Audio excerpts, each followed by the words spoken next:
40 billion barrels we must get to by 2010. We do need to grow production capacity to some 4.5 million barrels per day within the same time frame.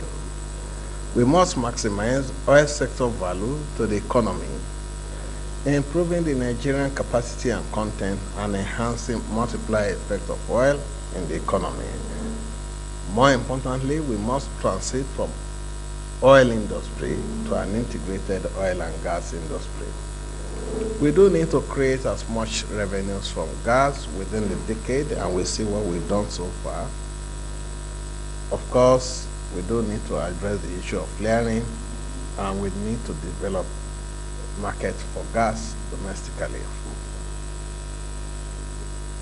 In terms of where the industry is today,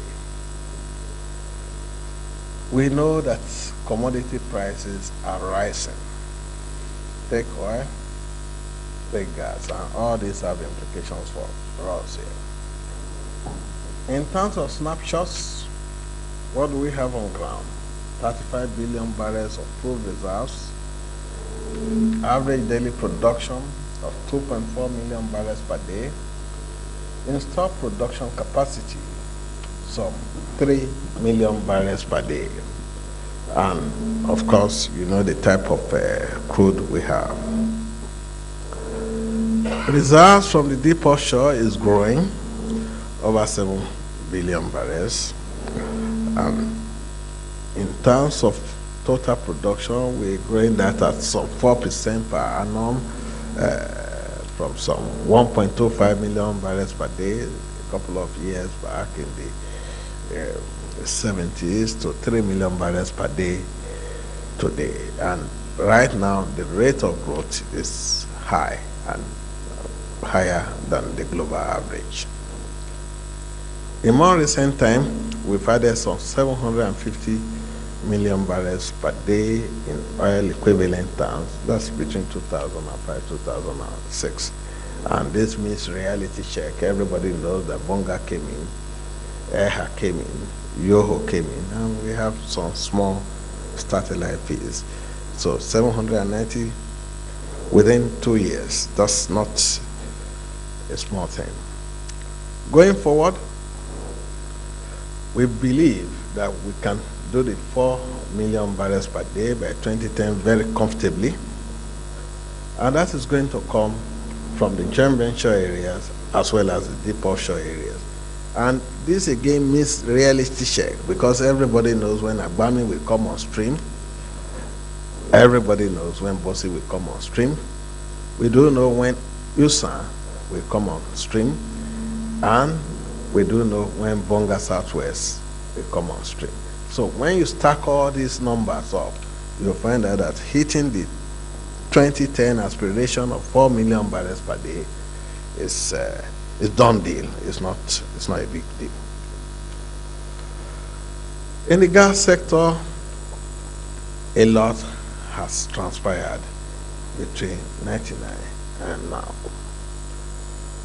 And we continue to move. You can see that a number of projects are coming in.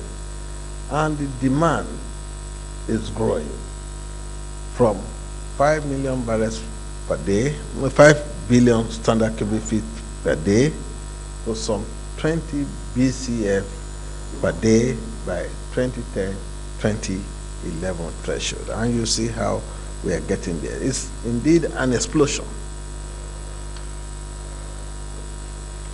Where is the demand boom coming from? Of course, on the export front,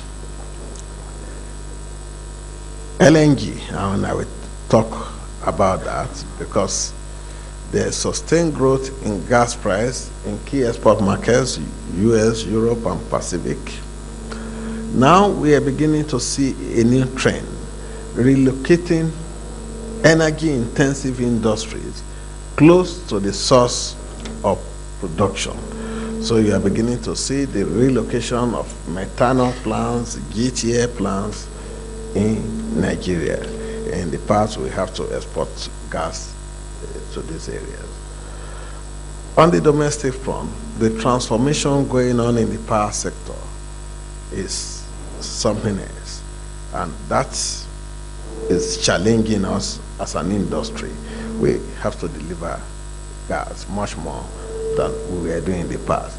I remember in 1993, when I was in NNPC, we were doing some 324 million standard cubic feet per day for the domestic end. Today, we are well over 650, and the way it is going, by 2010, we hit some 2,500 million standard cubic feet per day. When you see all the projects that are already ongoing, and I come to that. In the power sector, we have 4 new NEPA power plants. All these will be fed with gas. 7 new power plants, the Niger Delta IPPs. The joint ventures themselves have 5 new IPPs, and there are third-party IPPs. All these require gas. Fertilizer, NAFCON, refurbish, and we have on the drawing board 6 grain feed fertilizer plants, 3 methanol plants, 1 GTA plant ongoing, and another one is underway, 2 new cement plants, of course, steel plants, 1 brownfield aluminum plant, and we also have some pipeline projects, the West African pipeline, that is coming well. On the export front, Train 6, very much in progress. That should be on stream any moment from now. That's for NLNG in Bonny. You have 2 new LNG plants that are ongoing, and 1 NGL extraction plant. You can see that this is an explosion in gas demand. Talking of LNG, with all these programs going on, we will become the 2nd fastest growing in terms of LNG capacity in the world, following closely behind Qatar. You can see Qatar is the blue line there, and you see the way Nigeria in the red line taking off and just following behind. And talking of the history of LNG, starting from 65, you can see a stop-go business until 1995. Mr. Oyibo is here, and they had the courage to do what they needed to do at the point, and a decision was taken. And from 99 on, it's like a game. Virtually every 2 years, something else is happening. Now we are beginning to talk of Train 7 as well. Talking of NLNG, by 2012, the total capacity will go to some 30 million metric ton. You have OK. At the end of the month, Mr. President is going to do the groundbreaking ceremony right on site at the OK site. 22 million tons of LNG per year, 4 trains, 5.5 by 4, and that is going well. The contract has been determined, and you'll hear announcements from us very soon. Brass is going well. From an operation standpoint, everything is well underway. 2 by 5 million metric tons. Of course, the project sponsors are NNPC, Agib, ConocoPhillips, and Total.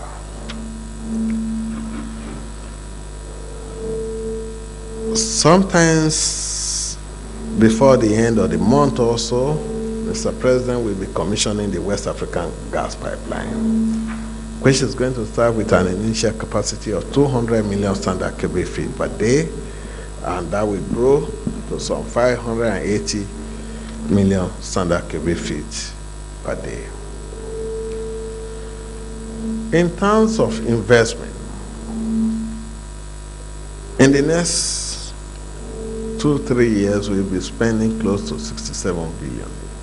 The truth of the matter is that when you put what is going to be spent in gas, oil, offshore, deep offshore, shallow offshore, swamp, we're really talking of something like $29 billion on average per annum over the next 5 years. And of these, government NNPC, I mean, once you've taken alternative funding schemes out and you've taken PSCs out, when you then talk of the joint ventures per se, you are already talking of something like 19 billion, of which NNPC will require to fund some 10-11 billion dollars. And right now, we're doing like 6.5, 5.5, 6.5. So there's a significant shift in what will be required to fund. So we then have to start thinking of a structural funding for the upstream industry. But what is more important is that if you take the OPEC countries, we are investing more in capacity today in Nigeria than any other country in terms of growth, in terms of percentage increase per annum. And the only country that's of the same, is in the same bracket with us, is Saudi Arabia. You can see that on the figure there. What are the investment opportunities? Marginal feeds that we did some 3 years ago, and I'm told a few of them are about getting into production. So this is an area where people can invest. There is the opportunity there. We gave out 24 marginal fees. There are more marginal fees to go out, and therefore that's an area of opportunity. In terms of gas, you have a lot of opportunity in gas. You want to be in the distribution area, you want to be in the downstream gas utilization area, methanol plant, you want to build a fertilizer plant, or you want to do LPG extraction, gas processing, name it. There are opportunities for people to latch onto. In the manufacturing sector, what we are saying now is that the steel pipes you must use in the oil industry should be manufactured here. So if you come in and put in a pipe